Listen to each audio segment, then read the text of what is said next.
Coast to the Coast, starring Rattlesnakedre, Kyle Crosby of Louisiana Dread, and Blake Tauzin, featuring Tyler Blanchard of the Dank Swamp Rebellion Podcast.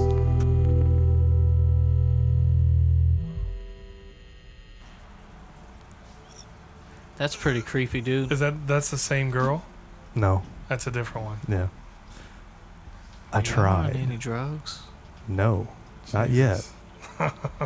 Surprisingly, I was super clean, because after gigs I try to, like, you know, I had my thing and now I'm just going to my rest mode. And yeah, that was insane. And literally that same week she hits a deer on the same spot on the Grand Bois. I asked her where. I was like, where did you hit that deer? Because I already knew. It was the same spot. Same spot. Total Ricard. They had a bunch of people that passed away on that road, too. They did. Plenty wrecks. And They had a lot of people that were unfortunately strung up in those trees at that time. And it didn't matter what race it was. It's because back then that road was a shell road for a long time. And it wasn't really traveled all that much because there wasn't a whole lot of need to go to Houma at that time. Or Pontiac, you know. It was just a different side of the bayou. So it's too coincidental to just say these things happened in my life to not know that exists, right? Mm-hmm. And I like to feel like I'm the type of person that I'm open to this kind of stuff. I do feel like I'm a spiritual person, and there's absolutely something that's far greater than me when it comes to the universe. And the only way I was able to get there was to string these pieces of things that happened in my experiences to know that that's what I believe. And that's why I feel like religion itself is not only a construct, but it's something to line you up from a young age for just good moral position. And then once you get old enough of age and understanding, that you could decide to go your own path with it. And that's essentially what I decided to try to do. And since then, there's so many things that I just feel like there's not enough coincidence in the world for that to be evident.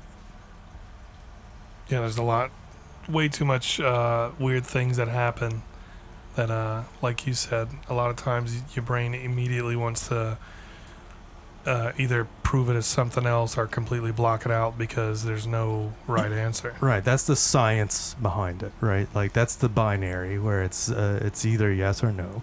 Like to me, it was like, oh, that was just a puff of smoke, but I was just like, man, I remember exactly what it was. And for the two kids that are on the Grand Bois, there's no way, like, oh, that pile of trees look like two kids or that animal looked like two kids. Correct. Especially if she said, I've tried to pick them up before. That's so what really... That's what's really creepy about it. And then reoccurring. You know. That's a frozen in time thing that it inevitably is something very real for that person, you know?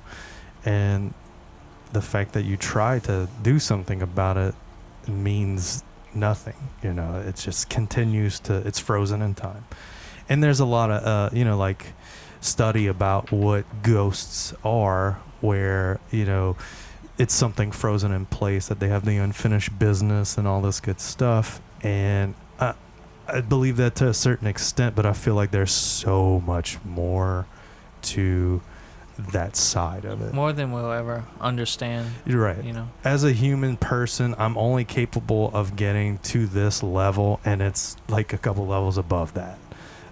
Which can be unlocked, or, you know, like someone who maybe that's more in tune with something like this because they were brought up around it their whole life, or like a traiteur, you know. Mm-hmm. That's insane to me. You know, that's like basically a Cajun shaman, where you have these rituals that they perform, and you say a couple Hail Marys, and then this becomes true. That's literally how my mom got pregnant from me.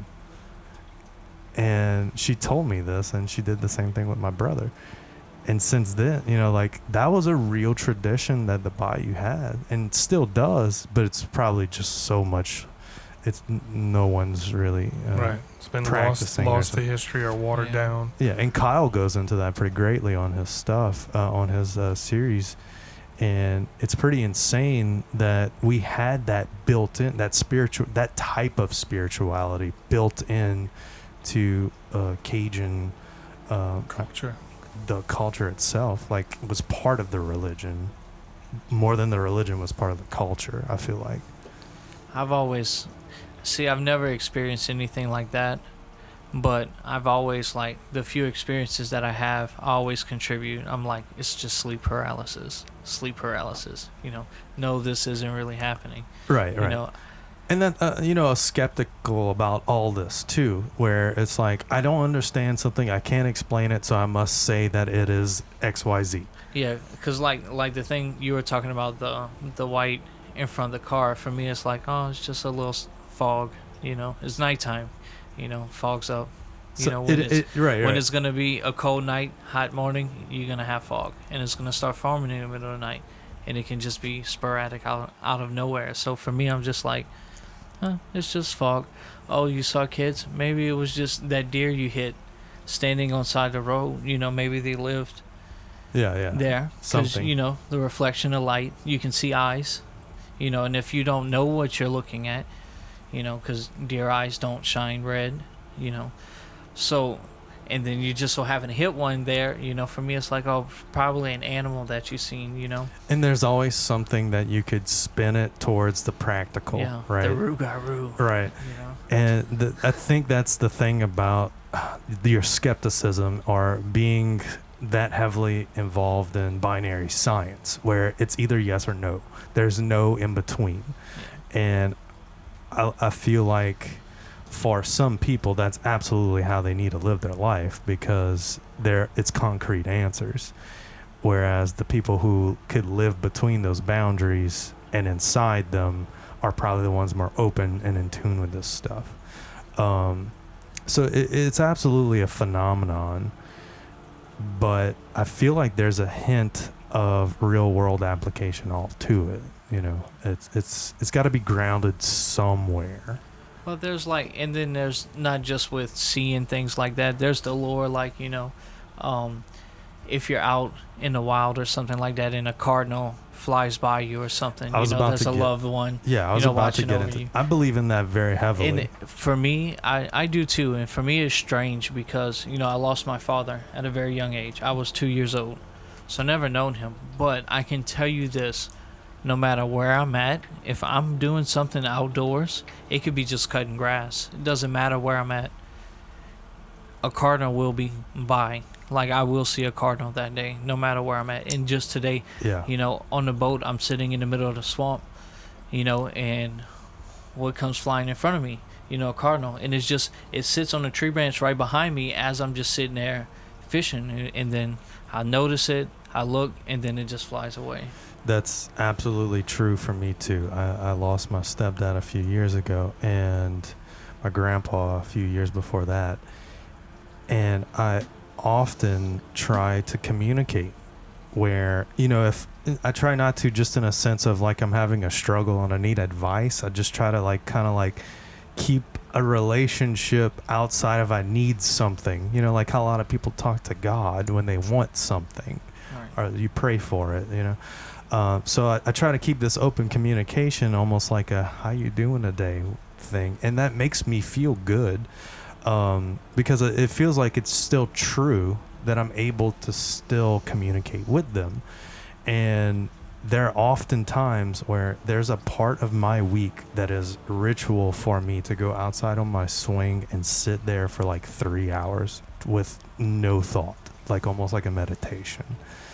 And if I don't get that in my week, I have the worst week afterwards. It's almost like a cleansing time for me.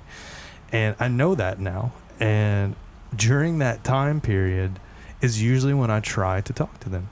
And there often be times where it feels like what I'm doing may not necessarily be the right thing. And I don't even need to ask anymore. that these two cardinals will show up on that fence. Almost not the same spot, but they're on the fence. And they just presenting themselves to me. And that lets me know I'm on the right track. I'm doing what I need to be doing. Or I shouldn't be second guessing because this is my validation. And that's where I've learned that all these weird and crazy experiences and being open to the spiritual like that doesn't have to be a negative thing. And that type of science doesn't need to exist because it makes me feel like a better person. And you're more in tune with absolutely the way things are, the Tao, the Chinese call them. Right, exactly. The Qi, the general vibe of the atmosphere. And I feel like it's really cool that you say that because I know that's kind of like I'm sure that's not just Cajun culture that's into like the cardinal thing, right? Well, that's I think the bird signs and stuff like that, like with the old ancient Greeks and Romans and stuff, Like the doves, the symbol of peace, things like that. Yeah. That's super interesting to me of almost like calling cards in nature. Yeah. That is beyond evident that's in front of me. And I'll never forget one time there was a project I was working on and I felt so overwhelmed with the amount of things that were going on. This was kind of recent. That I was just so frustrated because it felt like I didn't have enough time in a day and still need to provide, So I just go sit out on my swing and just kind of like really get in the zone and meditate about it. And I remember specifically asking myself, show me a sign if this is the path I need to be going on. And literally as soon as I finished saying this inside of my head, the cardinal flies right across me. Nice. And it's insane to me. And I don't care if a single person believes me because it's so true to me. Yeah. And do we manifest that? It's very possible. Who's that voice that's talking to you inside your head? Is that a separate person? Is that your consciousness? Is that beyond what you know you as you? But what I can tell you is if you talk to that person often, you'll absolutely be a better person for it because they have a lot to say. Absolutely. Welcome to the Joe Rogan experience. No. What's going to be really weird is I have an hour drive back home. So if I'm driving back, thinking about all of this. Well, if I see a cardinal on the way back home, I'm going to freak out. Yeah. That might be Grant. Dude. Yeah. It's wild. Like anywhere, I'll see him. Maybe it's just me. It's psychology in a way too. Your mind always picks out, what you're thinking about. Like the whole car. I just bought this car. Now I see all these cars. So did we say that yesterday? I don't know. I literally heard someone say that yesterday. Like, Yeah. I bought a blue car, and now I'm noticing all the other blue cars. That's your bias. Yeah. That's your bias. You're looking out for that now. You're consciously looking for that information, so you will find it more often. That's a bias. But I don't care. You know what I mean? It means so much to me that why is it a problem for me to think that way? Right. Until it harms people. That's where it harms myself. That's where it starts to blur the lines. Because once that starts happening, that's a little further than what you're able to... you're not controlling yourself anymore, if that's the case. It's there to help you. That's your... like you said, the Qi, the Tao, right? Tao. That's something that in meditation is so crucial to building yourself in the light that you perceive yourself to be. The more in tune you are with that, it's insane what you could pull from that information. Because you could find things about yourself that you never knew whenever you're able to talk to yourself that way. Just don't answer. That's when you're crazy. No, you can answer. It's okay to answer. It's answer out loud. No, you can answer out loud. Just don't let others hear you. There you go. Okay, that is. And yeah, there's mental illness that comes with the whole like schizophrenia or bipolar, which is actually what I have. there's parts of that come into play where you hear things that are auditory hallucinogenics and things like that. But I feel like everyone has that. Yeah. Like I some agree. piece of it, Yeah. or just some little dip into that is more than evident in everyone. It's just how much you choose to listen to. And it's not always bad. Like I touched on that earlier about I have one side of me that calls out the other side when I'm too afraid to do anything. Or, I don't want to get up early in the morning and drive 2 hours to go metal detect or explore somewhere. And the other side's like, well, what are you doing? Like you're fighting between Rattlesnakedre and Andre. Yeah. That's two. I hope Rattlesnakedre wins every day. He is the venomous one. Yeah, that's right. That's true.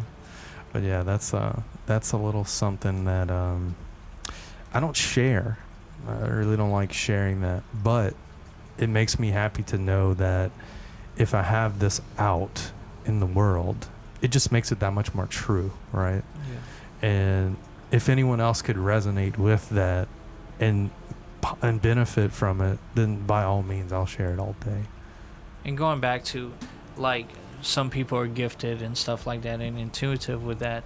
It's not just those things you say, like old, what do they call them? Like prophecies and stuff like that. Or people, most of the time it's people who had dreams and predicted future events or something, which is, all of those things kind of tie into the supernatural world, and it's just, it's something we'll never truly understand, it's and nor should we, right? Yeah. That's something the ones that saying it, they'll probably end up in a middle ward. I don't, right. I don't want to fully understand it, and I don't think us as a society should try to, because there needs to be things left unturned. Yeah. Like you said, man, when you dig something up specifically that has an energy that tells you, put me back. Mm-hmm. And you do, and you honor that. It's happened more than once. That's part of this, and that type of energy, obviously you're open to it because you feel it. And like how you said in your relic room, you don't really necessarily feel all this stuff as much as you used to, because I guess it's just part of your vibration now. Right. But the thing is that you're probably not thinking of is you're giving off that vibration wherever you go. No, I didn't think about it that way. Think about whenever you hit a cymbal and it bounces off that wall. That wall now is giving off that auditory wave. It's not coming from the cymbal. It originally did, but that wall is now producing that sound. Right. And that's your reflection. So and now that you mention that, I want to touch on this. So a lot of these things I find or I dig up, or sometimes I'm walking in a field and it's laying on top of the ground, is that object have it wanting to tell that story, wanting to revisit that situation when it was lost 200 years ago, and now I'm on this podcast, I'm telling my friends, I'm actually physically showing it to people. So that's what it's trying to do. So that's probably why that feeling is a little dull for me, because it's actively doing what it's supposed to. Yeah, you're right. The vessel that it's pulling all this energy through. And the same thing with the things you put back. There's a reason why you found it, and there's a reason why you put it back. Because if you pick that thing up, you instantly get its vibrations. It touched you in one way or another. There's only one way to really find out. Experiment. That's right. So when next time you find something that you I have think to hold your hand while I pull it out of the ground. No, or just okay. If you feel like you need to put it back, hang on to it. See what happens. You want to play that game? That's what I'm saying. I was like, why do I have to? How about I give it to you and you can keep it for a couple weeks? Okay. That's what we should do. The next time I find something that has a little too much, call him. He's gonna go get it. I'm gonna bring it. Yeah, I'm gonna bring it over here, and I'm gonna say, "Don't put it in the studio." Here, Tauzin, you hang on to it. That's Let me fine. know. All right. We'll report back on that.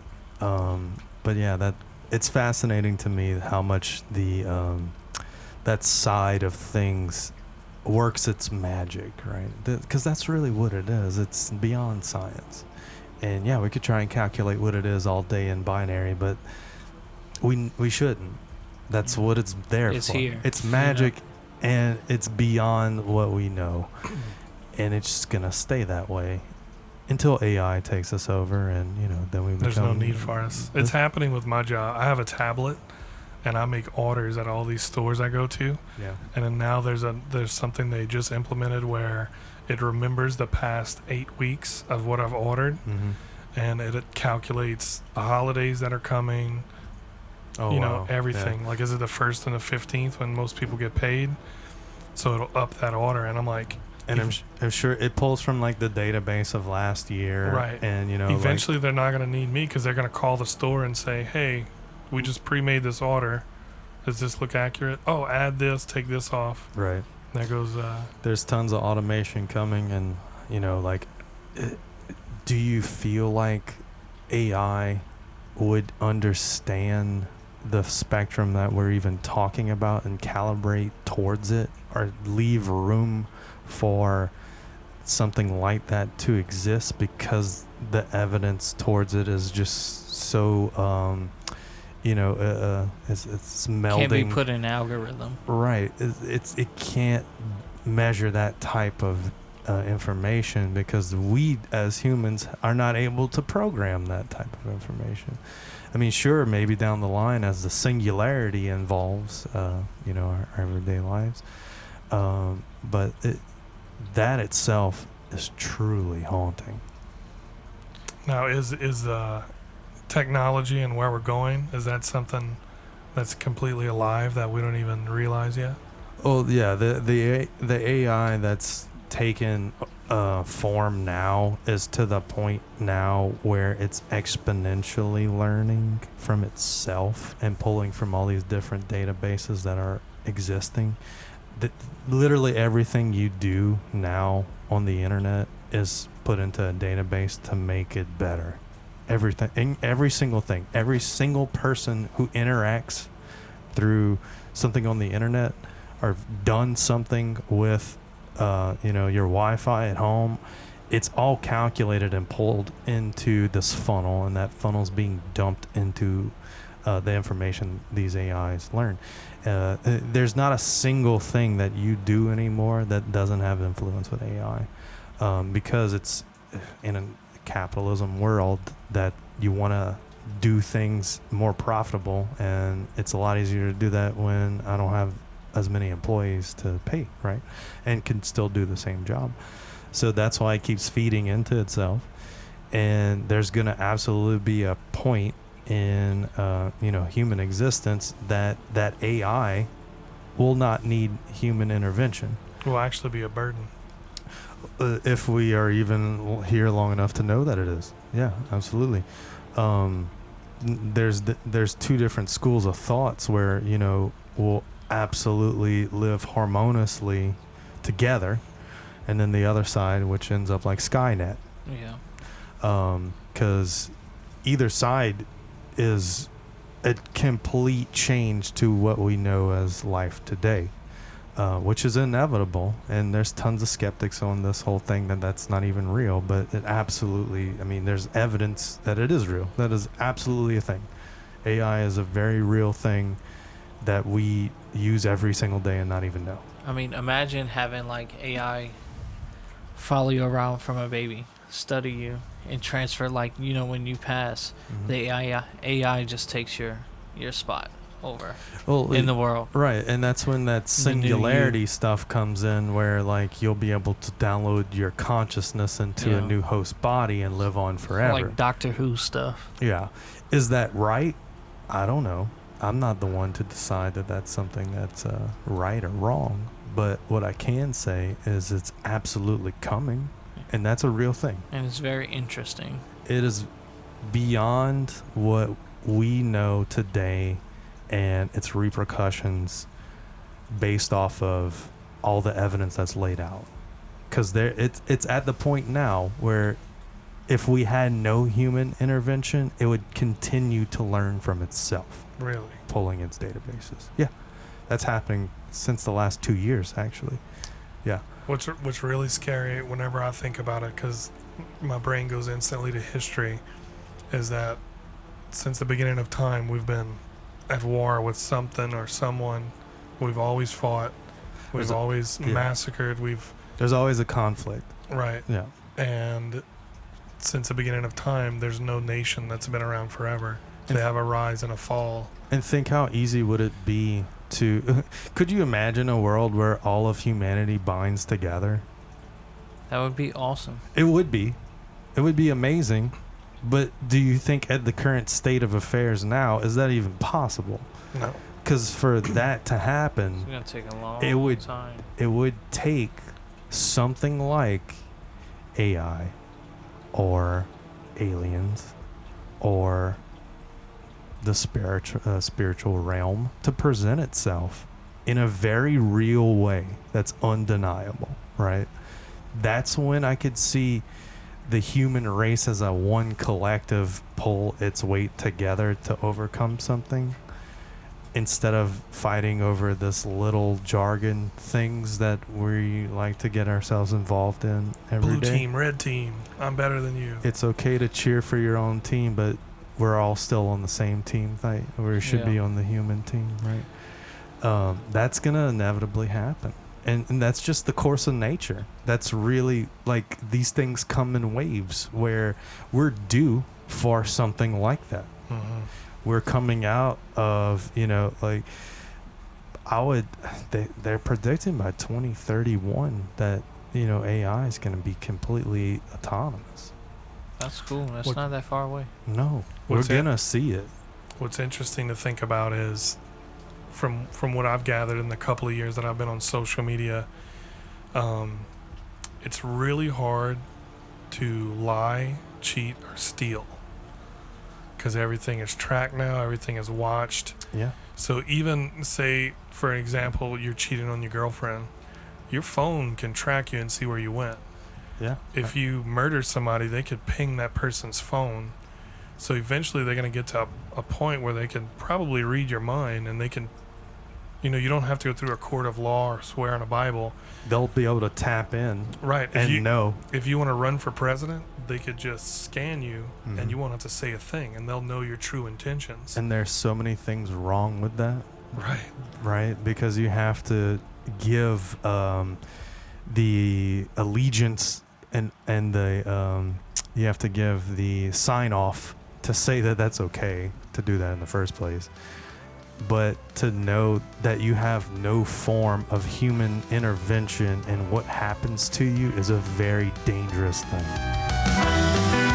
Thanks for listening to Ghosts of the Coast, a DSR production.